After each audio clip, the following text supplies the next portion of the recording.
Welcome to what's going to be the official release of the SAABNATIC Project Phoenix series. It has been 3 months since I last posted about the car, and I want to make a fresh and new start and give a proper introduction to how I purchased the car, what kind of state the car is, what my plans are for it, how I found the car, things like that. So this is not going to be a video where I work on the car, it's merely just going to be an introduction to you guys about the project car and what my plans are for it and so forth. Project Phoenix is a 2006 Saab 9.5 Vector in the sedan class, which has the B235 engine and the 5-speed automatic, which also has the manual select function. It has driven 286,000 kilometers and hasn't been on the junkyard for a very long time. Miraculous enough, a lot of things were still intact in the car. The car was recently driven on the road as 2024, just didn't pass or even got to the MOT here in Norway. And I first thought that was just some basic problems like brake lines or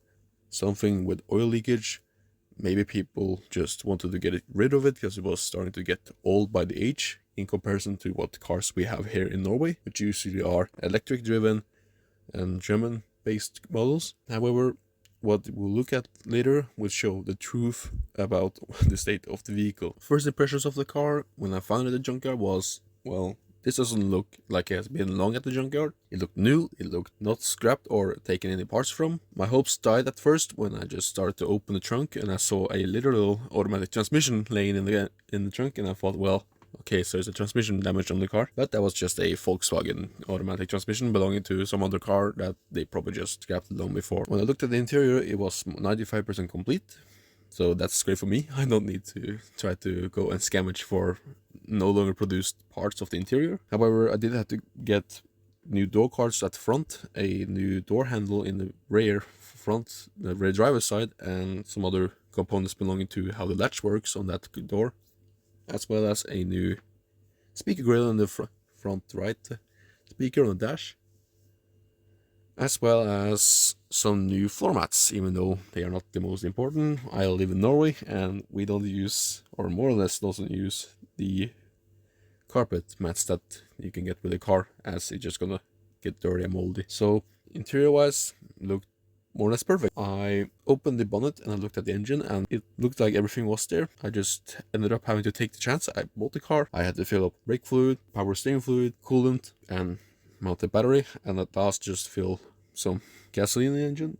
And as soon as I turned the key, it just started right away. So that just boosted my thrills about the car, and I just, I fell in love with it at first sight, basically. The car literally drove itself out of the junkyard, just the way it had been driven in a park there like a month before I saw it. Before continuing any further, I would like to remind you guys to subscribe, like and comment, and even share the video if you like it so much. And remember, I am not a professional mechanic, so whatever information you guys have will be great for me to learn about. So please share them in the comment section below. I still remember the first drive from the junkyard where I bought it. I drove it from a neighboring municipality back home. It was around 20 kilometers of driving and it worked like a charm. It definitely has issues, as there was a lot of rust sounds, like rusty rotors for example with the brakes, but the car braked, it drove straight, it didn't have any issues like that. Only more or less the irritating issue was the fact that the gasket around the front driver door is damaged, so wind literally blew like a whistle in the ears when I drove, but everything works fine. The only thing that I did notice at first impression when I drove the car was the fact that air conditioning doesn't work. The fans do move air, but during my first inspection of the car, the air conditioning lines have been ripped off. I don't know if it has been done before it was sold to junkyard, or the junkyard employees has taken out the radion gas and correctly disposed of it. But the car got me from A to B without any problem. I really thought this just has got to be like one of those lucky cars where people have left it, maybe someone died, didn't want to take care of the car. But yeah, it was an absolute shock when driving the car. I was extremely pleased. Saab cars drive great, even though they might not be in the perfect condition. I parked the car at a hobby workshop and I started immediately just cleaning the interior, remove all the mold, remove former properties that the previous owner definitely didn't intend to leave there, as well as lifted the car up on the lift and looked underneath, looked at the state of the car, what kind of rust there is, and just started to remove inner wheel arch liners and like removal things like that to take a proper look at the structure of the vehicle. And this is where we're going to face our greatest problems, as rust has literally destroyed both rear strut towers of the vehicle. They need to be completely replaced. There's literally nothing to be able to patch it, and it wouldn't be safe at all.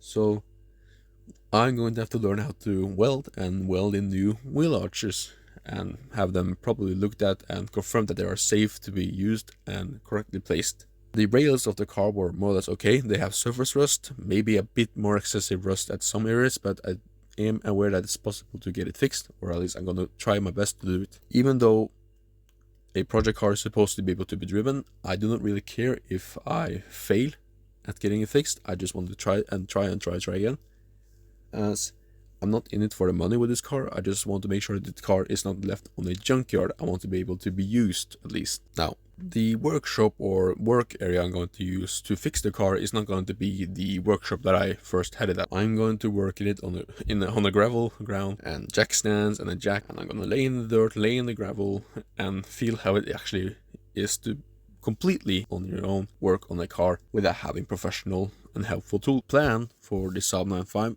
is just to at first get it back on the road, make sure it's legal to drive on the road and safe for traffic. Then this is going to actually be first my winter driven car, as my convertible is starting to get the rust problems that all the cars have now, and I want to make sure that the Saab 9.3 convertible stays longer than the Saab 9.5.